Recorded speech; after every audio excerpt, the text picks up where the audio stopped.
So I thought I'd make a video about a couple of different topics, okay? One topic, the first topic I want to talk about is one of the weirdest things that I think that so much filled this like sort of surprise, or somebody was planning something better than wasting my life away and torturing me and using my mother's identical twin to basically dismantle my relationship that I had with my biological mother, Michaela, who I never knew was my sister, and my dead sister, I never knew who was my sister, and my father. And I just thought more of life, that I'm a very loving and good person, that nobody would do such evil, dynamic actions against me. One of the things that enlightened, to kind of help keep me going and motivate me, was things like very questionable. I don't know who's responsible for this. I don't know why this happened. I don't know the details, but when I was 32, I think I was 32 or 33 years old, I went to Anchorage, Alaska from Denver, Colorado. And it was when I was living with Richard Morosky. And I ended up leaving there, and I think I went to like a couple weeks at a hotel, or found another place for a couple months, and then I took a flight to Anchorage, Alaska. And when I was in Anchorage, Alaska, I was there living for about 5 or 6 months. And when I got there, I ended up what happened? I ended up making me pass gas. I ended up going to Anchorage, Alaska, and I went to this mall, which I got abandoned from this mall for like 10 years, they told me. And I didn't do anything. This is what happened. I go to this mall, I go to this mall, and all of a sudden there's these security cops that are looking for someone. I have no idea what the reason. I haven't called the police. I was assuming because I was Mexican and I had a beard and I looked like I was ruggedly homeless, but I took care of myself, hygiene. And these two security guards threw me up against the wall and rushed me, and for no reason. And this guy wanted to fight me. This guy just charged at me like he thinks that he was a police officer and he can arrest anyone he wants when he feels like it. And he had a big old gash across his face, like somebody had tried to stab his face. And I remember there was like a big gash somewhere on his face that looked like somebody tried cutting him. Anyway, he was a security guard. He was with some other guy, and I got thrown up against the wall. And I was like, "Hey, what's wrong?" He goes, "Somebody reported saying they think they see a thief," and then like threw me up against the wall. I was like, "What the hell's going on?" And for no fucking reason. And they don't take me to jail. They take me downstairs to like the little security arrest area. I was like, "Why did you arrest me? What did I do?" I was like, he goes, "We just need to make sure and supervise." Like, they just wanted to scare me, harass me, and threaten me. This was because of all the chaos that's going on. So anyway, they end up transferring me instead of jail. They take me to a psychiatric hospital, and they take me to a psychiatric hospital. I end up there. I can't remember it's like I don't know if they released me, and then there was another reason why I went to the psychiatric hospital. I couldn't remember. I think I went directly from there to the psychiatric hospital. Yeah, I think that's what did happen. And when I went to this psychiatric hospital, it was real fancy. It was like a really fancy psychiatric hospital. I've never been to a psychiatric hospital like this. And it had a gym, it had a volleyball court, and it was, I recall, you're not going to, I don't know if anyone wants to believe me, this is who it is. And she told me her name. I can't believe I didn't even know the difference. This is what's so disturbing, because there's so much chaos around my life that a lot of the times I'm not able to catch on to certain things because there's so much chaos that's happening around me. And I was in Alaska. I'm 32, 33 years old. I think I was 33 years old, yeah, because I was 33 years old and I was in Alaska.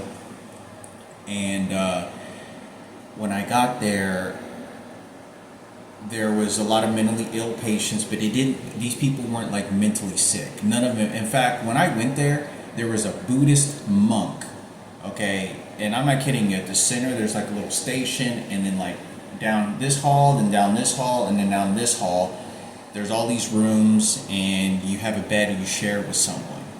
And these people, none of these people looked mentally ill, to tell you the truth. None of them really did look mentally ill. It was very weird to me.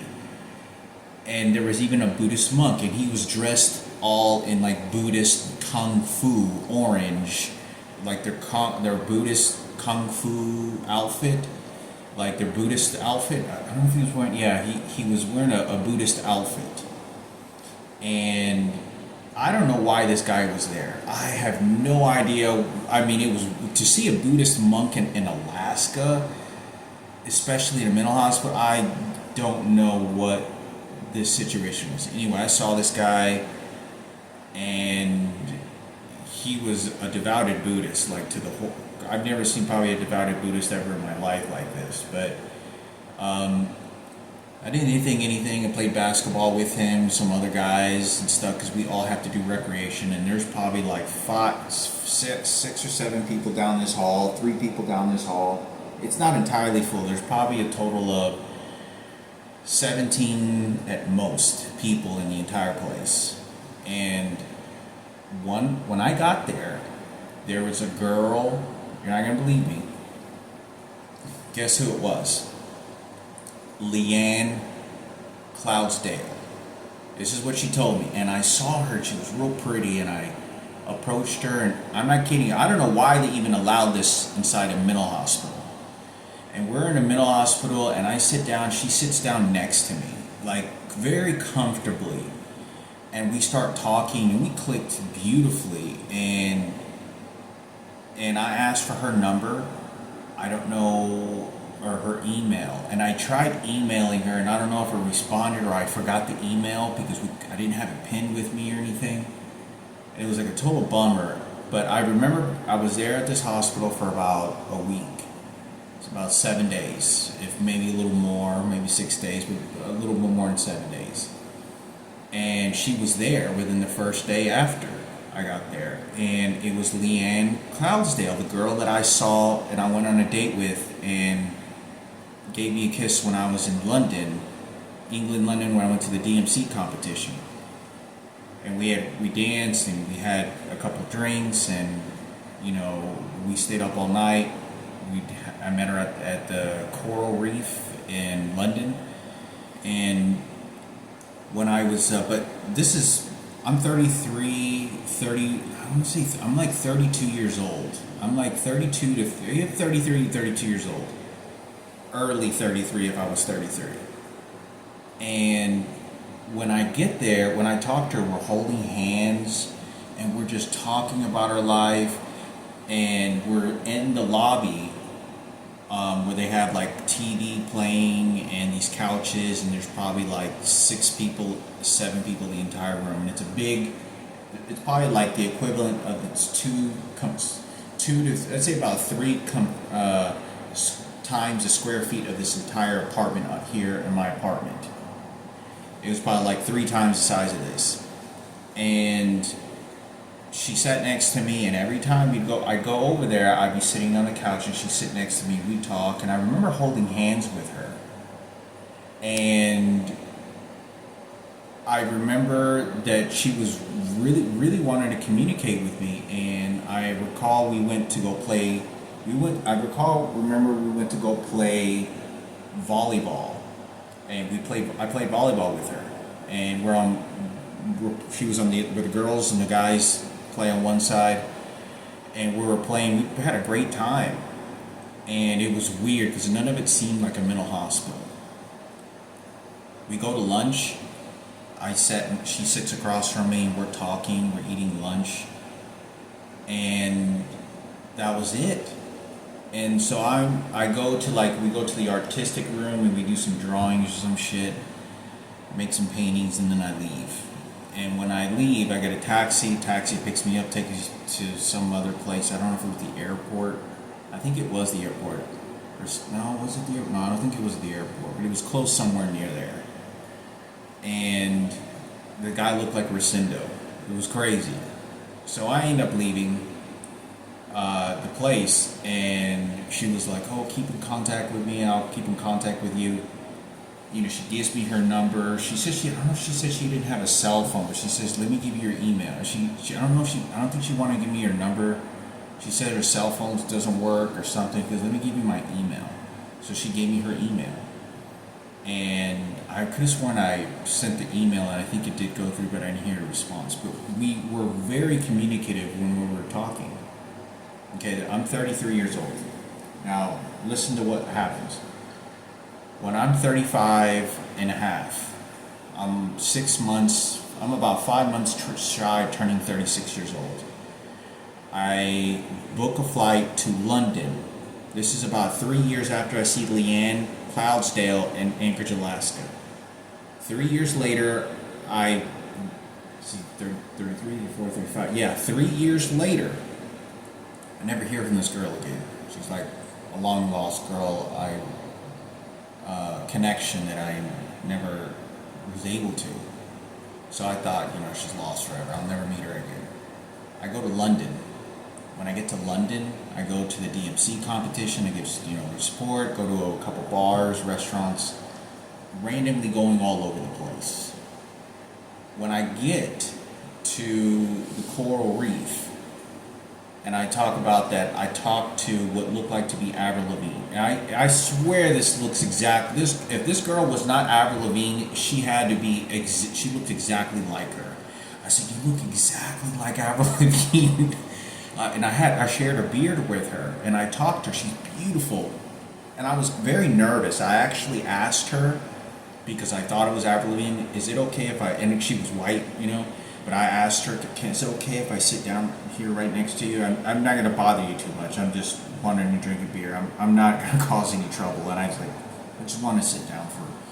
And I was already sitting down in this area, and she's the one that approached me. This Avril Lavigne girl approached me. She was sitting on the couch, was talking to these other girls, and she looked directly at me like she was acknowledging me. And there was all these other girls, pretty girls. They're all talking. I'm drinking a beer, kind of chit-chatting with some total strangers, girls, and just trying to feel what the environment, because I'm having so many homosexuals, there was really no place that I could ever connect with women, where there's women for me to talk to, because all of the women are being extracted from me. There is no heterosexual women in any place. Well, anyway, it probably lasts 15 minutes. I have some conversations. Some tell me they have boyfriends. 30 minutes pass by. I talked, and then Avril Lavigne all of a sudden is sitting to the area, because I went to go use the restroom, and I come back, and she's sitting like right next to the place where I was sitting at. So she was like wanting to engage, but I sat down like a girl didn't sit down like that unless she wants to talk to me, right? But I was very polite, because it was Avril Lavigne. It looked exactly like her, and I asked her, I said, "You look just like Avril Lavigne. Are you Avril?" She goes, "No." I know she was. It could have been someone who looked it was her, but I shared with her some of my feelings of the DMC, and had a couple beers. I was not drunk. By this time I had, I think, no more than 3 beers. I was on my third beer. Or I had 2 beers and then like some sort of martini or something. And I was talking, and we talked, for 20 minutes, somewhat of a pretty decent conversation. It was communicative, and she was very tuning into me. And I said, "Well, okay, well, it was nice meeting you. Maybe we'll see again each other one day." And she got up. I think I went to go use the restroom again, and then I came back and she was gone. So I continued to sit down there by myself. There's not very many people in the place. and there's not very many people play in the place. I'm sitting alone. I think maybe one other person. There's a fire going. I'm just chilling, just soaking in the experience, of London and DMC and just traveling in a different country and dreaming of my dreams. And I see, you're not gonna believe me, Leanne Cloudsdale. All of a sudden I see her walk and sit down at the bar by herself. There's no one around, and I have no idea that it's Leanne. But I was like, damn, this girl looks pretty. I was like, damn, she looks very familiar. And I was like, she looked familiar, and she's real petite, real beautiful face, and brunette, and she's real thin, short, nice big breast for her size. Big breast for her size. I go over, decide to make a move. So I go over there after chilling for about 10 minutes, and I decide to go over, walk to her, see if I can talk to her, see what's going on, her boyfriend, just have someone to talk to. At this point, I'm like, I'm not going to get laid, I'm not going to get a girlfriend, I have HIV, they're shooting me with electronic devices. And then one of the reasons that I thought of this is because I remember, before I go on to this, when I'm sitting next to Avril Lavigne, I know that they're shooting electronic devices at me.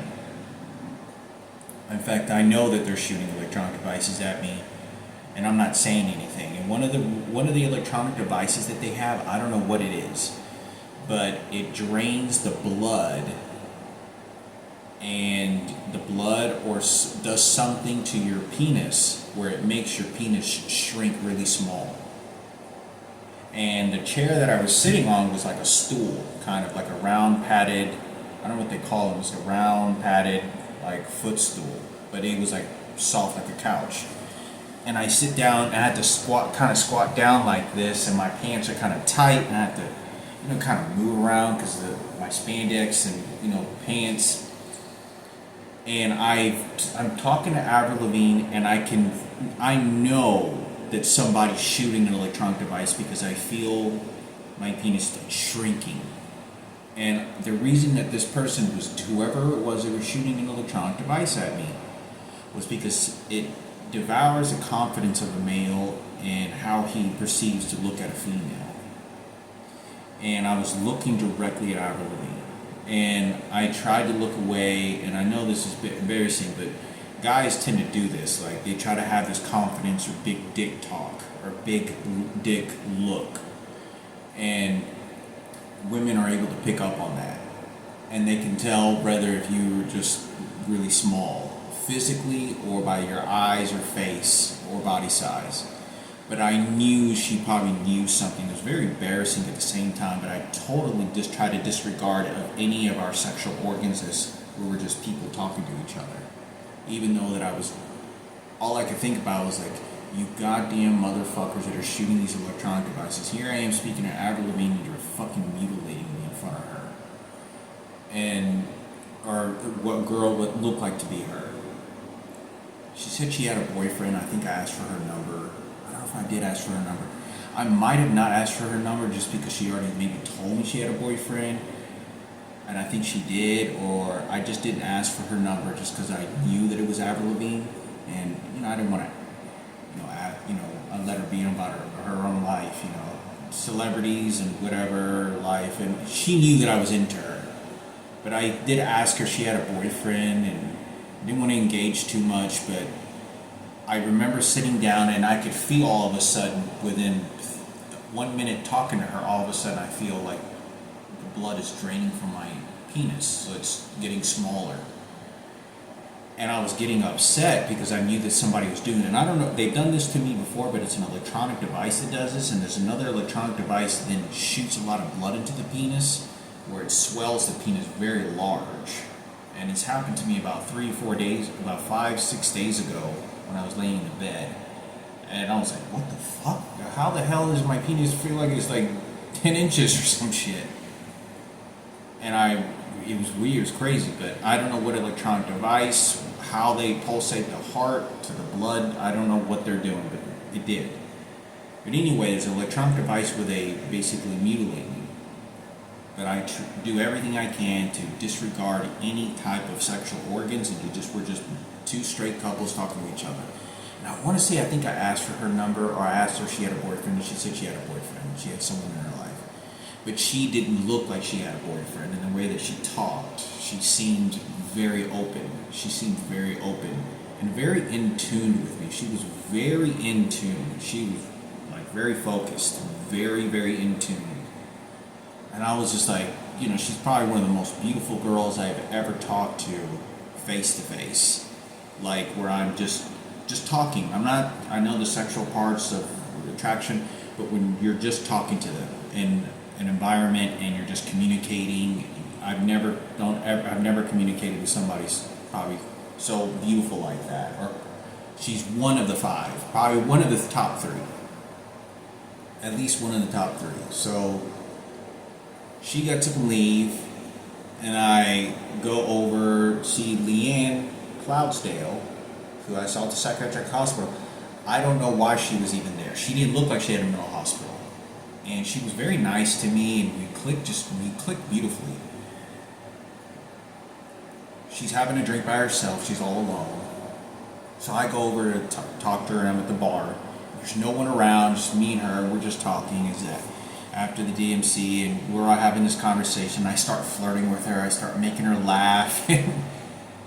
We clicked very beautifully well, very well, because I was making her laugh. I was able to make her laugh, and when I was with her, I remember I asked her, "Hey, let's go. Do you want to go to a club? Let's go to a club. I'll pay for the taxi, and I'll pay for everything. Let's get in the car and we'll head out there." And I think she said she either had to go home or no. We went together. We went together at the night fair. We went together in a taxi. We go to. We had 2 drinks. We got 2 martinis. But when I was talking to Leanne Cloudsdale, I had no idea that. And I said, "You look kind of familiar for some reason." She has a London accent. When I talked to her in Anchorage, Alaska, she had a London accent. She's from the UK and is one of the most attractive accents out there in the world, in my opinion. Probably the most attractive and women. And so I end up talking to her, and she tells me, "Yeah, I'm from London. I'm from England." So anyway, I go over to England. I have no idea, out of all the places in the world, Coral, I don't remember even the city because I'm not familiar with the different places in London. And I meet her, I'm talking to Leanne, and I asked her, she looked kind of familiar for some reason. Maybe I've seen you somewhere. She doesn't tell me. And she said, I go, "What's your name, Leanne?" And I find out at the end of the night that her name's Cloudsdale, and I'm like, and I still doesn't ring a bell, because I've had a few drinks, I'm not pissed drunk, I'm not even heavy intoxicated, but I have a good buzz, mellow buzz, and I'm tired, been up staying all night at the DMC, I've been walking around all day, and here I am, late at 10 o'clock at night, ready to go to a club all night again. And I go to a club. We said, "Let's go to a club." Oh, when I'm talking to her, I go and I'm talking to her, and all of a sudden I have to go take a shit. I swear to God, and I knew somebody was using an electronic device. I want to say it was either, I had to go and take a shit. I think it was a guy, and every guy will tell you, that's like the worst thing that you ever want to do on a date. Or talking to a girl, and you're in 10, 15 minutes in a conversation, and you feel the sensation you have to go take a shit. And I go, and feel like I have to get up and use the restroom, and that's what I do. And I'm kind of agitated because I knew somebody now is using an electronic device on me, and I don't know where it is. The bartender was very nice, he was very cool. She seemed to know the bartender pretty well. And I start telling Leanne, because I don't know. I start telling Leanne that, my, the president spoke to my father many years ago before 9/11. My dad's a World War II veteran. She tells me that there's a lot of people that don't like the Queen in England. They see her as a very evil person and a lot of hateful people. And I didn't disagree with her. I just said, well, I guess it comes with the territory. You can't please everyone. There's lots of people that, everyone in every country, you're going to have, somebody that doesn't like you. And that's everywhere you go in life. And I didn't feel the fuel, and she's always telling me she was attracted to the English American accent, the Texan accent that I have. And I was telling her the opposite, and so we ended up going to a club, and pay for the taxi tickets, we're waiting in line, yada yada. I leave, I finally get her number, I text her, and I send her messages on Instagram, and I find her Instagram. I never find her again. I sent her a couple of messages, and she never told me to stop talking to her. She just didn't respond.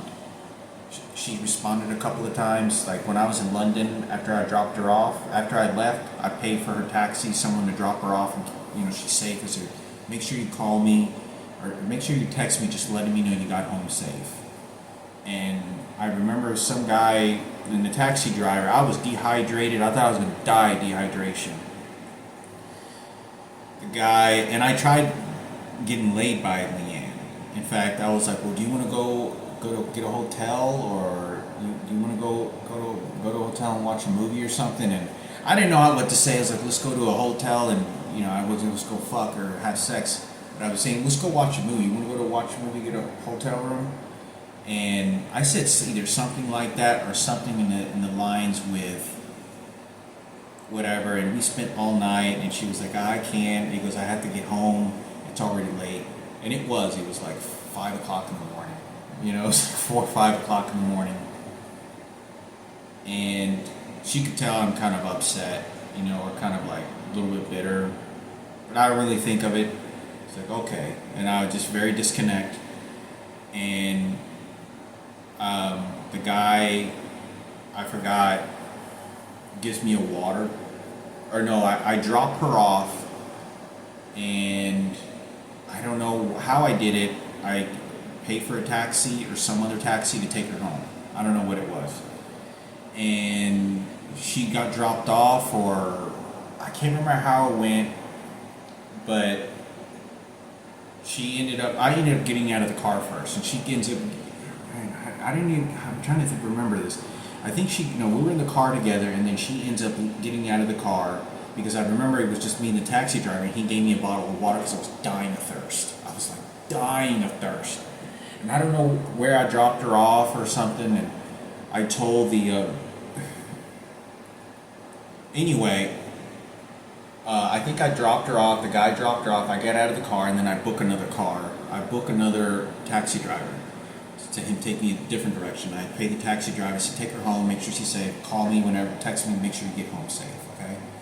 She leaves, I get in the new taxi, guy gives me a water, and he knows I'm drained. It's almost like he knows that I'm dehydrated, I have to go to the hospital, I'm so dehydrated. He's like, man, you got some water? He goes, here, drink water.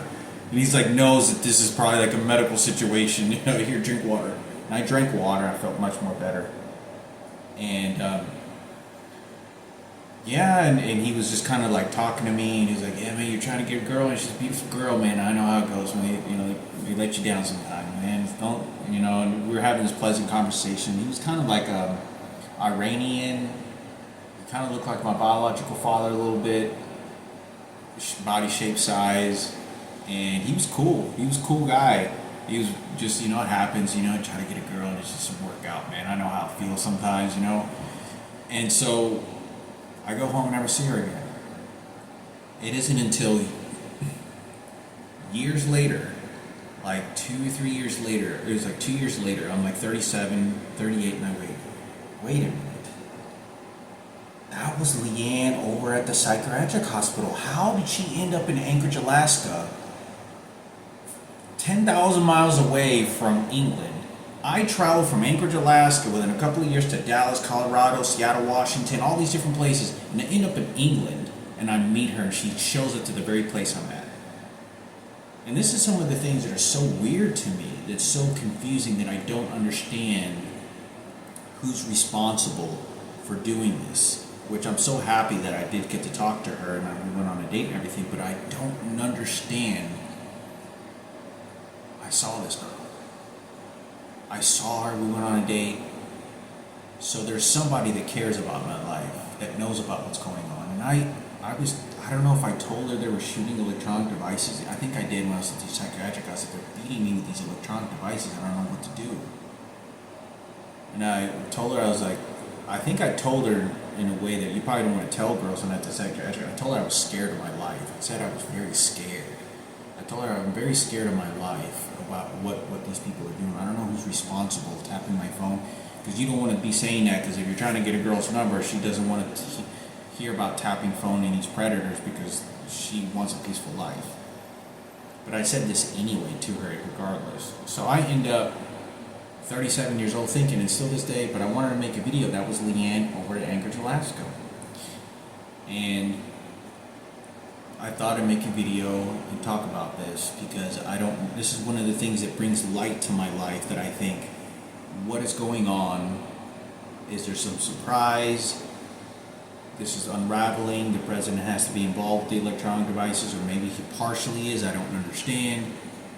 Why is nothing happening? Why is my interest of life even important to these people? Because there's so much faggots that have been queers have been around me. It's been so harassing to me.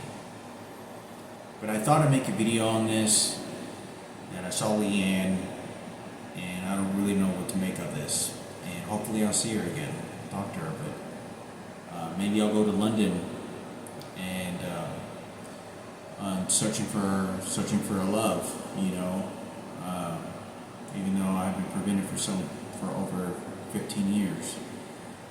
Maybe I'll see her in London, just for the heck of it, even if she's not even there. I tried. Who knows? So I wanted to make a video. This is why I have all the spectrum of things that goes on. Something else is going on that a lot of other people know.